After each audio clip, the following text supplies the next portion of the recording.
presentation of a shadow box has been a long-honored tradition symbolizing the end of an admirable military career, and its roots have its history with the Navy. During a sailor's voyages to ports of call around the world, he or she would collect many trinkets, souvenirs, and reminders of his or her travels.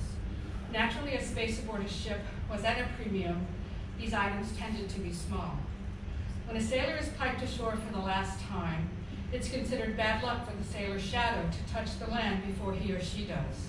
Thus, the sailor's shipmates would construct a special ceremonial box, handcrafted of the finest materials in which to display mementos of the sailor's accomplishments, thereby symbolizing creating a shadow of the sailor.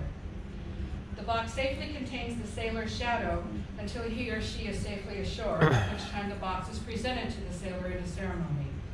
Ideally, this shadow is not only a reminder of the achievements and accomplishments, but also as a summation of a well-served career. A shadow box should enable a stranger glancing at its contents to gain a substantial understanding of the owner's past service and accomplishments. Doug, the shadow box your father is now holding was crafted with loving care. Its shape represents your achievements, beginning with those first moments when you stepped onto the hallowed grounds of the Virginia Tech and entered its famous Corps of Cadets, culminating in the Pentagon with your last assignment as Director, Congressional and Interagency Affairs for the United States Transportation Command. Many devoted hours were spent measuring and laying out your magnificent career. Wasn't supposed to sell that part? On its background of Air Force Blue.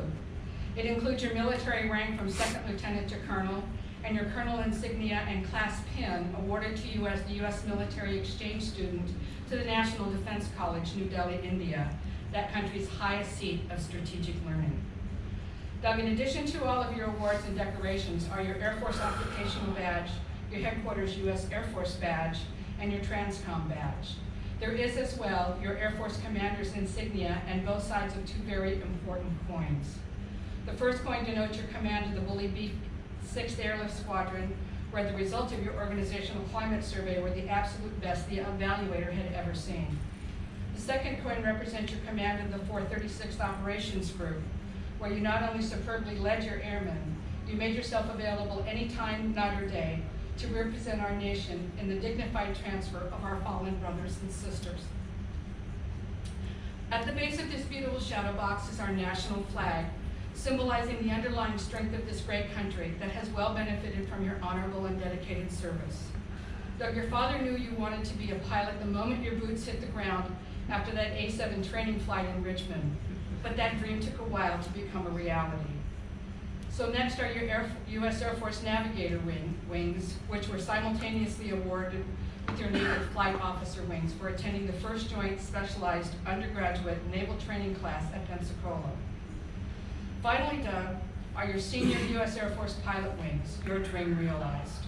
Your flying exploits are varied and many, from combat missions to presidential support missions to flying the last C-141 to the boneyard, represented hereby with the last lift coins. So Doug, on behalf of your father and myself and all of those with whom you have served and led, we present you this shadow box, encasing those things you hold most dear, representing a lifetime of valiant and faithful service to our nation.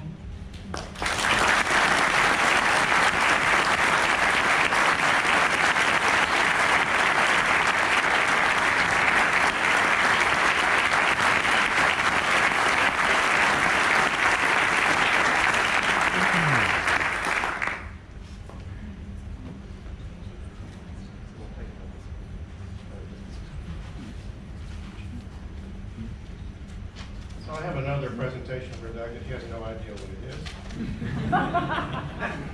So Doug, over 50 years ago, when I was commissioned in the United States Air Force, a very special set of gold-plated second lieutenant bars were used by at my commissioning ceremony. On July the 10th, 1992, Brian McCarthy, who's here, and I pinned those same bars on you at Virginia Tech between the pylons above the War Memorial Chapel. When I retired in '99, I asked that you return those bars so I could put them in my shadow box. Today, I present you those same bars in a small shadow box as a lasting memory that I share with you. So Brian, would you come up and help me with this?